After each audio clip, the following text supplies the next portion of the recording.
A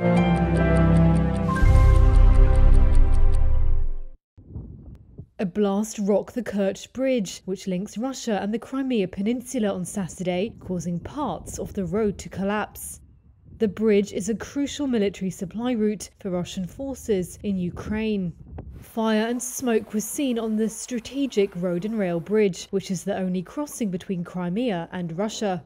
Video obtained by Reuters showed CCTV footage of the blast. Reuters was not able to confirm the date the video was filmed. It was not yet clear if the blast was a deliberate attack or an accident, but the damage to such a high-profile infrastructure came at a time when Russia has suffered several battlefield defeats. And it could further cloud the Kremlin's messages of reassurance to the wider Russian public that the conflict is going to plan. The Russian Investigative Committee said the blast occurred in a freight truck, causing fuel tanker wagons to catch fire on a train heading for the peninsula. It added that 2 sections of the bridge had partially collapsed. Sergei Aksyonov, the Russian governor of Crimea, said on social media that the road bridge was still intact in one direction, although he said traffic was suspended while the damage was being assessed. In Kyiv, the mood was upbeat. No one knows how it happened, this man said, but added that everyone had waited for it. We have waited for the moment when the bridge burns, and I think all Ukrainians waited for it. And we are very satisfied it has finally started. A Ukrainian presidential advisor posted a message on Twitter saying the incident was just the beginning. But he stopped short of saying Ukrainian forces were responsible for the blast. Russia seized Crimea from Ukraine in 2014. The 12-mile bridge, which links it to Russia's transport network, was opened with great fanfare by President Vladimir Putin 4 years later. It now represents a crucial supply route for Russian forces, who have taken control of most of southern Ukraine's Kherson region.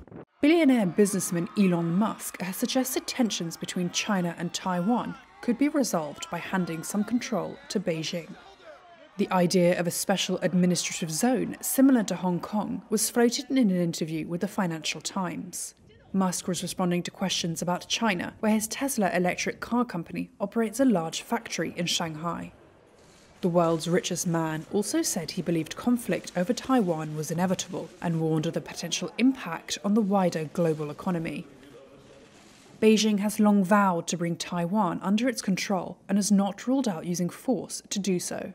It currently views the democratically ruled island as one of its provinces, although Taiwan, which is home to 23 million people, strongly objects to China's sovereignty claims.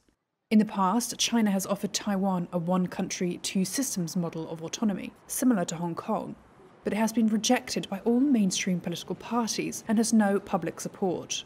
When asked about Musk's remarks, a Chinese foreign ministry spokesperson said Taiwan was a domestic affair, adding that Beijing would continue to adhere to the principle of peaceful reunification while resolutely smashing Taiwanese separatism.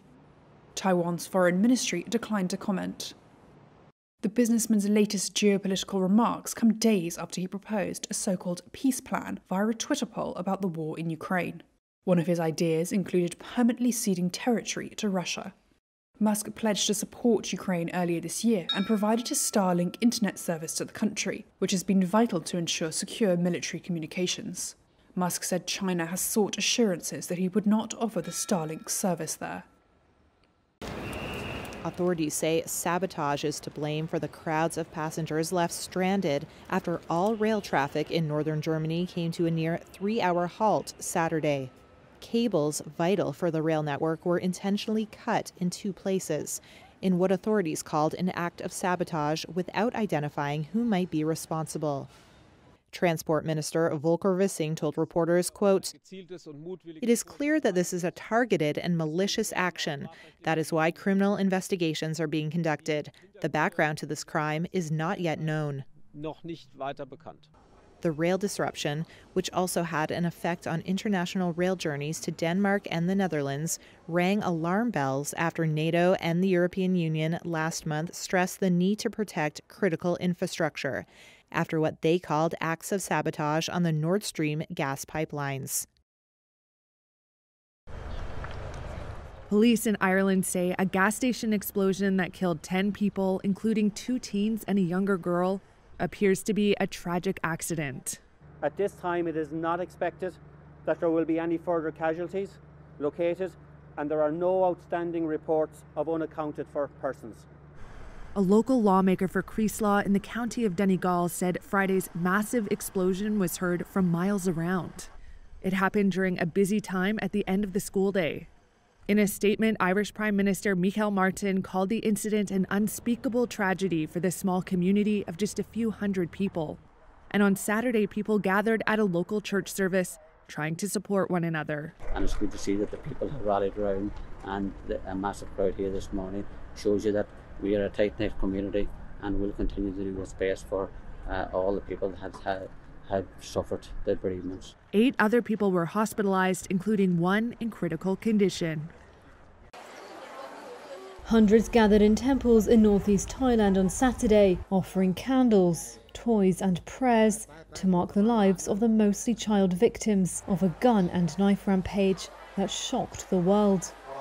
Over 30 people died in Thursday's attack when a former Bangkok police officer went on a rampage at a daycare centre in China-Taiwan, including dowering Jamnognid's 2-year-old son, Patarawat, nicknamed Captain, after a famous actor. A toy dinosaur and a bottle of milk were placed on top of his coffin. On the day of the incident, I didn't give him a call. I normally do that every morning. It was raining that day, and I was in a hurry to go to work, so I didn't call him. I didn't get to say a word to him. Every morning I would call him, and he would say, "I'm going to school now, Mum." I didn't get to talk to him. Police identified the attacker as Panya Kamrap, a former police sergeant who is facing trial on a drugs charge. It was not clear if the gunman still used drugs, although police say his autopsy found no evidence of drug use at the time of his death. Authorities said after carrying out the massacre, he returned home and shot his wife and child before turning his weapon on himself. Police were seen questioning residents on Saturday near the home of the attacker. Shocked neighbours said he did not mingle much. Fuan Poliam lived just opposite Panya. She said she hid with her children when she heard gunshots, adding she had to cover her son's mouth so he would be quiet, as she was afraid they would be next. A spokesperson for Prime Minister Prayut Chan-o-cha said on Saturday that he was concerned about trauma in the community. Thursday's attack was one of the world's worst recent child death tolls in a massacre by a single killer.